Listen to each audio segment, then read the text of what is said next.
Kasaragod ഉദ്യാവർത്തോട്ട GMLP സ്കൂളിലെ കുട്ടികൾക്ക് സുരക്ഷിത കെട്ടിടമൊരുക്കി ജില്ലാ ഭരണകൂടം. 100 വർഷത്തോളം പഴക്കമുള്ള സ്കൂള് തകർന്നു വീഴാറായ കെട്ടിടത്തിൽ പ്രവർത്തിക്കുന്നത് സംബന്ധിച്ച് കഴിഞ്ഞ ദിവസം ന്യൂസ് 18 റിപ്പോർട്ട് ചെയ്തിരുന്നു. ഇതേ തുടർന്ന് ജില്ലാ കളക്ടർ നേരിട്ടെത്തിയാണ് കുട്ടികളുടെ സുരക്ഷിതത്വം ഉറപ്പുവരുത്തിയത്.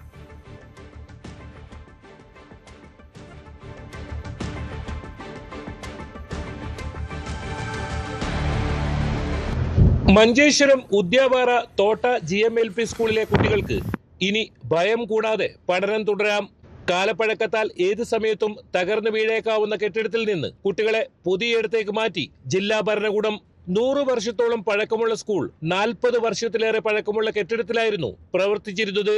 സുരക്ഷാ ക്ലിയറൻസ് പോലും ഇല്ലാത്ത കെട്ടിടത്തിൽ ഏറെ ഭയപ്പാടോടെ കുട്ടികൾ പഠനം നടത്തുന്നത് സംബന്ധിച്ച് കഴിഞ്ഞ ദിവസം ന്യൂസ് 18 റിപ്പോർട്ട് ചെയ്തിരുന്നു. ഇതേ തുടർന്ന് ജില്ലാ കളക്ടർ അർജുൻ പാണ്ഡ്യൻ നേരിട്ടെത്തിയാണ് അപകടാവസ്ഥ സംബന്ധിച്ച് മനസ്സിലാക്കിയത്. കുട്ടികളുടെ സുരക്ഷിതത്വം മുൻനിർത്തി തൊട്ടടുത്ത മദ്രസ കെട്ടിടത്തിലേക്ക് അടിയന്തരമായി മാറ്റാൻ നിർദ്ദേശം നൽകുകയായിരുന്നു. സംഭവത്തിൽ വിദ്യാഭ്യാസ വകുപ്പിന് വീഴ്ച പറ്റിയിട്ടുണ്ടോ എന്നതും അന്വേഷിക്കും. കുട്ടികളുടെ സുരക്ഷയാണ് ഏറ്റവും പ്രധാനമെന്ന് ജില്ലാ കളക്ടർ. ഒരു അപകടാവസ്ഥ ഇന്നലെ നമുക്ക് ശ്രദ്ധയിൽപ്പെട്ടിട്ടുണ്ടായിരുന്നു. ശ്രദ്ധയിൽപ്പെട്ടപ്പോൾ തന്നെ നമ്മൾ വിദ്യാഭ്യാസ വകുപ്പിനോട് റിപ്പോർട്ട് ചോദിക്കുകയും കുട്ടികൾക്ക് വേണ്ട അത്യാവശ്യമായിട്ടുള്ള സേഫായിട്ടുള്ള അറേഞ്ച്മെൻറ്റ്സ് ചെയ്യാനുള്ള നിർദ്ദേശം കൊടുത്തിട്ടുണ്ടായിരുന്നു. അപ്പോൾ ഇന്ന് നമ്മൾ അവരെ സേഫായിട്ടുള്ള ഒരു ബിൽഡിങ്ങിലോട്ട് മാറ്റിയിട്ടുണ്ട്. അപ്പോൾ ഗവൺമെൻറ് സ്കൂളാണെങ്കിൽ ഈ ബിൽഡിംഗ് ഗവൺമെൻറ്റിൻ്റെ ഉടമസ്ഥയിലുള്ളതല്ല.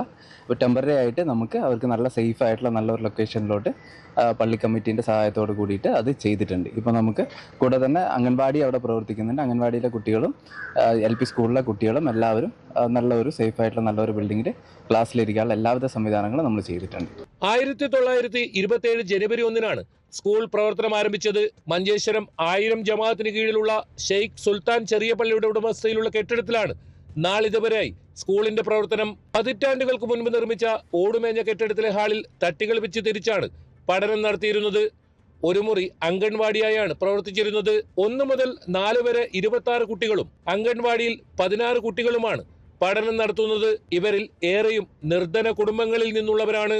സംസ്ഥാനത്ത് തന്നെ വാടക കെട്ടിടത്തിൽ പ്രവർത്തിക്കുന്ന ഏക സ്കൂൾ കൂടിയാണ് ഇത്. കുട്ടികൾക്കിനി സുരക്ഷിതമായ കെട്ടിടത്തിലിരുന്ന് പഠിക്കാം.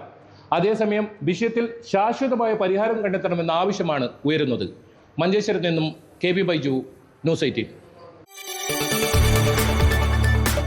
കൂടുതൽ വാർത്തകൾക്ക് news 18 Keralam YouTube channel subscribe ചെയ്യുക.